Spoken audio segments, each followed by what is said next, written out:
Ladies and gentlemen, please welcome to the stage Arm's Chief Executive Officer, Simon Segars.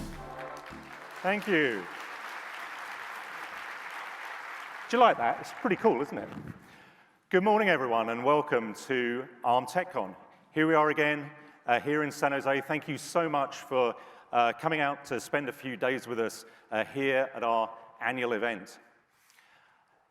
This is, in fact, our 15th year running TechCon, and as ever, we're going to spend the next couple of days together thinking about the future, sharing our experiences of technology, sharing our ideas, and planning for the opportunities that we have ahead. Despite all the craziness that's going on in the world, I think there's a lot we can do over the next couple of days to plan our futures.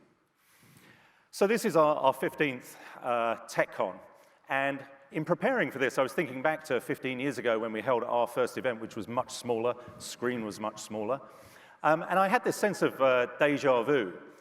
15 years ago, we come off the growth of digital cell phones. These have been amazing devices that have changed the way the world communicates, but growth had flattened, and people were saying, well, that's all over, and nobody knows what's coming next for technology. Now, those predictions didn't, in fact, turn out to be the case because, smartphones came along and they were definitely a thing.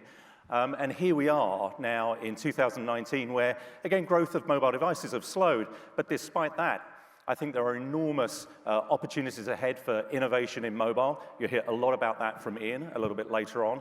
And not only that, we have this new era of compute that we are facing, building on what I discussed last year here at TechCon. What I talked about then was this fifth wave of computing, this intersection of AI and IoT and 5G, technologies coming together and maturing at the same time that I think will unleash a new era, a new set of opportunities for us to build new applications and find new ways to leverage the underlying science. And in the last 12 months, we've seen progress on all fronts. We've seen 5G handsets launched from numerous OEMs. We've seen 5G service deployed from many, many operators around the world. And we've seen businesses adopting AI in their everyday practice in many, many different ways. But for me, it's the combination of these technologies that makes this such an exciting period for us to be in. And what's driving the growth of all these different technologies is the ubiquity of intelligent semiconductors. Not just the volume, but it's the pace that is staggering. Cumulatively, this partnership has shipped 150 billion chips based on Arm technology. That is a lot of silicon devices, and you all have used them to create amazing products. So the numbers are huge, but it's the growth rates that I find particularly staggering. It took 50 years to ship the first 50 billion. We're anticipating that the next 50 billion will ship in 2 years alone. So at some point in the not too distant future, that 150 billion that, trust me, we're proud of, it's going to seem just like a warm-up act. What all of these devices have done have created this hyper-connected world in which we now live, a world in which data rules supreme. And if you think that there's a lot of data right now that people are looking to leverage, as we implement a world of IoT, then that data, the volumes of that data are set to explode, along with the data, the volume of these connected devices. A world of IoT is going to give us insight into what is happening all around us. In cities all around the world, they're becoming smarter. Even old cities like Cambridge, shown here, a city that's been around since the 9th century. Cities are becoming smarter, and these IoT devices are giving us insight into how we live, how traffic moves around, how people flow, how we feed ourselves. IoT is being used everywhere. So the data from all of these devices is going to grow and grow and grow, along with the data that comes from our online presence, our more classical digital world. And I think the real promise of IoT comes when we combine those two worlds, when we look for the intersections and the insight that our digital world and data from our physical world can bring together.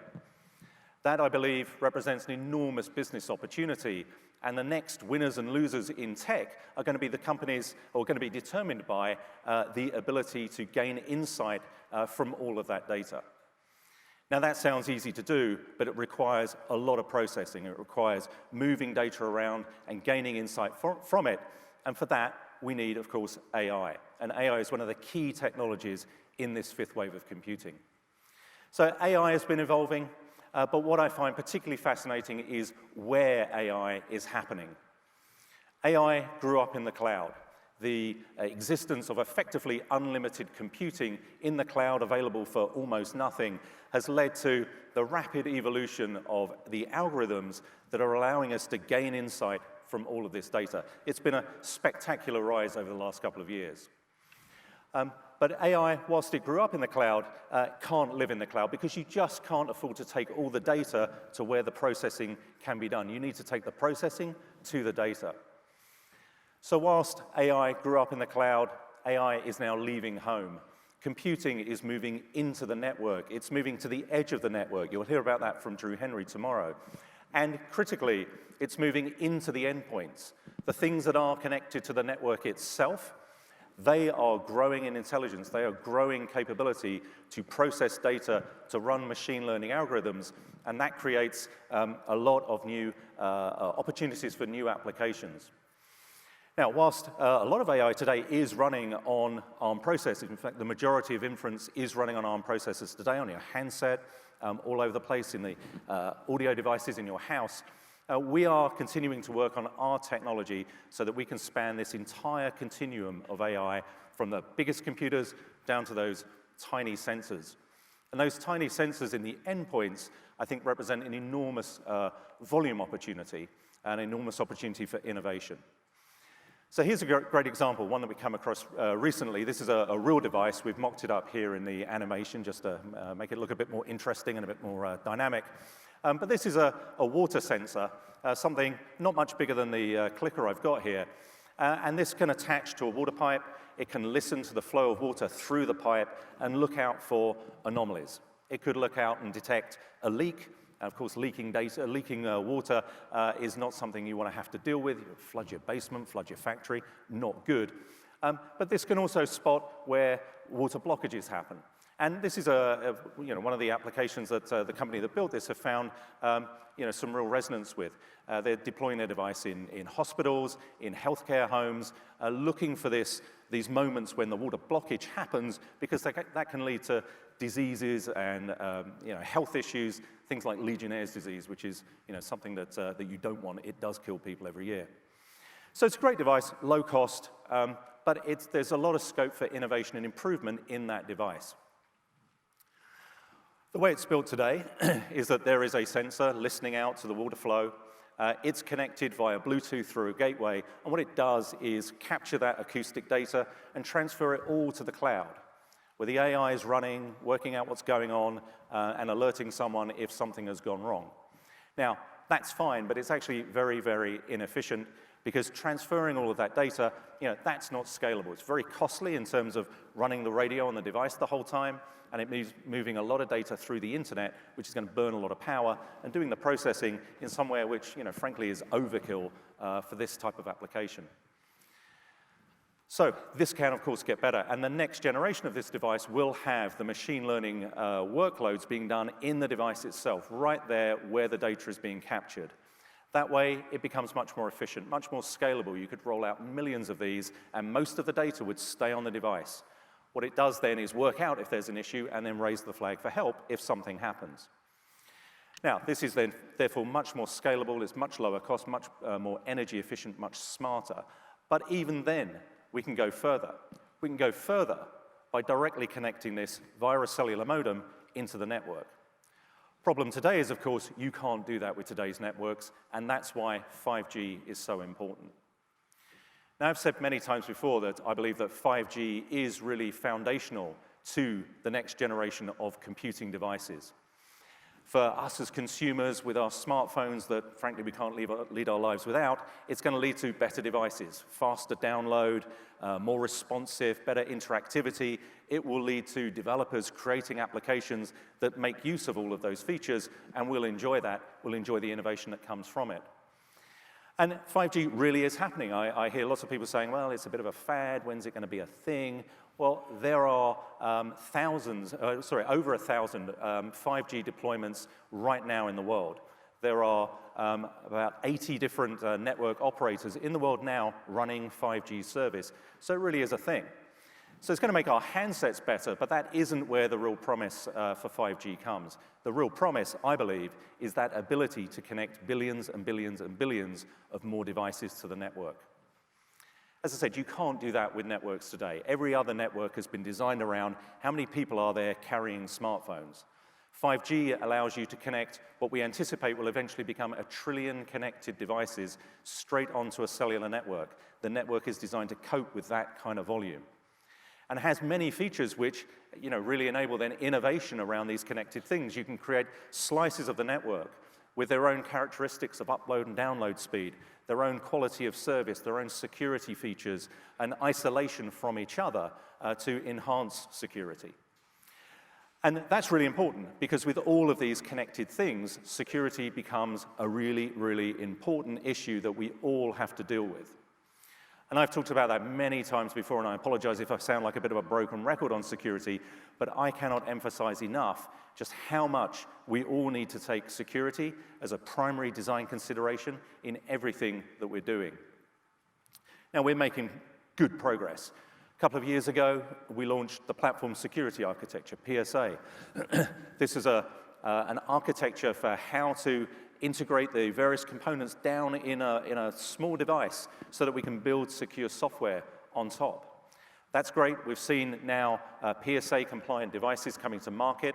We're seeing people leveraging the PSA certification program that we announced at Mobile World Congress earlier this year. We can get a stamp and somebody independent to say how good the security is in your device. Really important for somebody who ultimately wants to buy it. But there's more we need to do, because cyber criminals are using more and more modern techniques against us, and they've gone as far as using AI against us. We've seen competitions run at hacking conferences where two different systems are pitted against each other. Something trying to defend itself using AI, something trying to attack using AI. The technologies are getting more and more sophisticated. We've seen people injecting noise into video streams, into audio streams to confuse the machine learning models. We've seen people hacking in to upset the parameters of the model, so that's a pretty obvious attack. And more ways in which people are using machine learning against us. So unfortunately, it seems there is no end to the ingenuity of bad people, and so we have to keep evolving what we're doing in our defenses against these new categories of attack. Now, one evolution we're working on is something that Peter Greenhalgh from our architecture team talked about on stage last year. This is a new experimental architecture that we're looking at to help partition applications and data away from each other. Many systems run multiple applications, and people look for ways to hack into systems. They look for weak spots to exploit. The technology here will create a very rigid isolation from one application to the next. And so if a penetration does occur, the scope of that penetration is limited. And the way I think about this is, imagine someone is going to try and break into your house. You've gone out for the evening, you're having dinner in a nice restaurant somewhere, some bad dude is staking out your house looking for the way to break in, and they determine that your kitchen window is the way that they're going to get into your house. They break in, they think they're in your whole house, and when they get into your kitchen, what they find is there are no doors into the rest of your house. They are stuck in there. So they may steal your food mixer and your toaster, but they don't run away with your big screen TV. So this technology is a way of isolating the issues that come when penetrations do occur, because they probably are still going to. So this technology has a way to go. We need to build some silicon. We need to develop a whole software ecosystem around that, but that is starting. And over the next couple of weeks, we'll have some exciting news to share with you to show just how we're bringing this technology to market and cracking this chicken and egg between software and silicon. So we're evolving our technology roadmap, we're evolving our thoughts on security, and we're also evolving how we do business. Over the summer, we launched a new program to change the way in which people can access Arm technology. Our business is about licensing IP to people who want to build chips and build innovative products on top of those chips. And historically, in our company's now 29-year history, the way of accessing that technology was to do your design on paper, on PowerPoint, choose which IP you wanted from us. We would do a license agreement. You'd take the IP home, build your system. And if it turned out you wanted something else, you forgot something, we didn't quite understand what you needed, you'd have to come back with us, back to us, and so the cycle would go on. So that, we determined, is, with the complexity and the flexibility that people want today, is slowing things down. So we've changed our model to now, through the Arm Flexible Access Program, for a minimal upfront fee, we provide a broad range of access to lots and lots of our technology. That means you can download it, you can play with it, you can do your system design for real with the RTL, simulate your system, run code, see what it does, make those different design trade-offs, and then when you've proven your design and you're ready to go, that's when you come and close a license with us, that's when you pay for the IP that you're actually going to need. So we think that this is going to expand on the capability to do design, accelerate innovation, and enable you all to move quicker. A lot of our IP is available through this program. Long list here. We will add more to it over time. And in fact, if I look back over the last couple of years, about 75% of the licenses that we've signed are covered by the IP that's in the Flexible Access Program. We launched this just a couple of months ago, so it's early days, but partners are coming to this model at a rate of about 1 a week at the moment. And this isn't just existing partners changing the way they do business with us. These are new companies, new to the Arm ecosystem, OEMs, startups, looking to build silicon to take advantage of all these opportunities that we have ahead of us. So these are all companies that value this flexibility and want to do design in different ways. And I'd like to thank all of you for the feedback you've given us on this program, which has been really, really insightful and is helping us to evolve even further. So talking of evolution, we're evolving our technology, we're evolving the way we do business, but we're also thinking about how processing is actually done on these underlying compute engines. Now, one thing I talked about last year was the work of Ada Lovelace. She was somebody who fundamentally invented programming, and today, it turns out, is Ada Lovelace Day, where all over the world, people are celebrating advances in technology. We're running programs in our offices on a global basis, looking to encourage young children, and particularly girls, to come into STEM subjects. So it's quite fitting today that on this day, we announce a change in the way that computing is run on ARM processors. So I'm really pleased to be able to share with you today that we are, for the very first time, enabling people to add custom instructions into ARM CPUs. Now, we've never done that before. We are a company famed for standardization. That standardization has been a great thing because it's enabled the development of a really strong and mature and powerful ecosystem. Software applications that you get that were written for one ARM processor will run on pretty much every other ARM processor in the same architecture family. And that has led to a rapid deployment of these silicon devices. But we're seeing that with the evolution of the workloads that people want to run on the devices, there's a scope for adding different flexibility within the chips. You can already do that today through coprocessors. You can add accelerators in the memory map. There are different ways in which you can expand the compute capability of a device. But with the custom instructions, you can now put that right into the core of the processor and enable fine-grained optimization of algorithms. How does this work? Well, at a 30,000-foot view, this is how a microprocessor works. There are basically 4 stages to it. It fetches instructions, it decodes them, it executes them, and it writes the results back into the register file.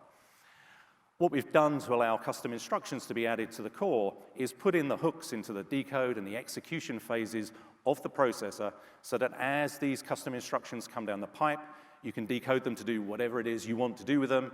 You can run your own execution unit. You can stall the pipe while that is going on. And then you can write the results back and update the flags.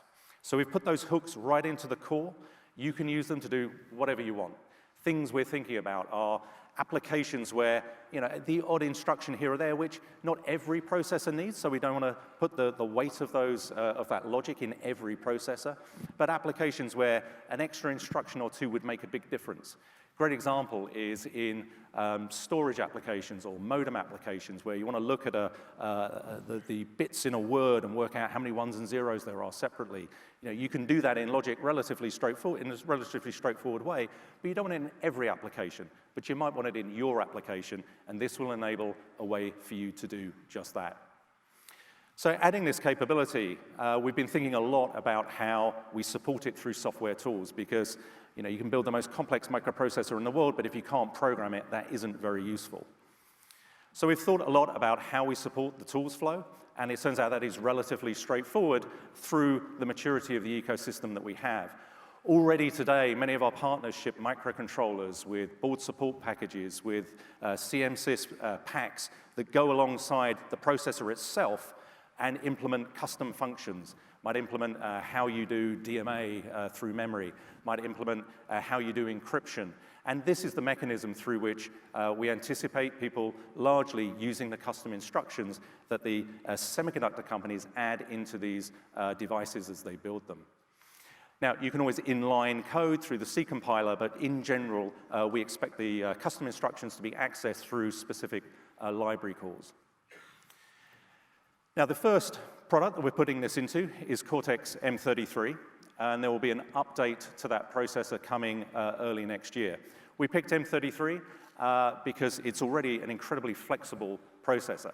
Configurable, it has trust zone for security, DSP features, memory protection, and it's tiny and it's really energy efficient. There are about 30 licensees of Cortex-M33 already, many of whom have products coming to market now. This processor has been out for a couple of years, and we're seeing those first designs come through. But we're going to do the update of that, and a key to that update is that we're making it available for free.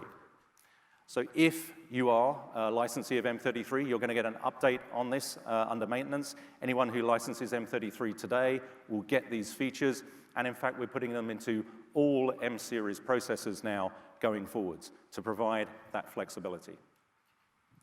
So this is a big change for us. We're thinking about how we evolve continually, how we enable this fifth wave of computing, which, as I explained, has evolved a lot over the last 12 months. Whether it's handsets or 5G service or AI or IoT, we're seeing now the growth of these technologies and the opportunity that comes from bringing them all together. Those opportunities are going to require a lot more software running on a lot more processing engines, built in a lot more chips, which offer a lot more flexibility to the kind of solutions that you build and bring to market. And with the custom instruction feature that we're now adding, we believe this is going to introduce another degree of flexibility. I'm continually amazed by your creativity in the products that you build around these building blocks that we enable to be put into silicon devices. I'm expecting much more creativity as we look to the future, that creativity that really expands on this opportunity to grow from the fifth wave of computing. That 150 billion chips that we've already built together, that's just going to be a start. Thank you very much for coming. Have a great TechCon. I'll see you during the week.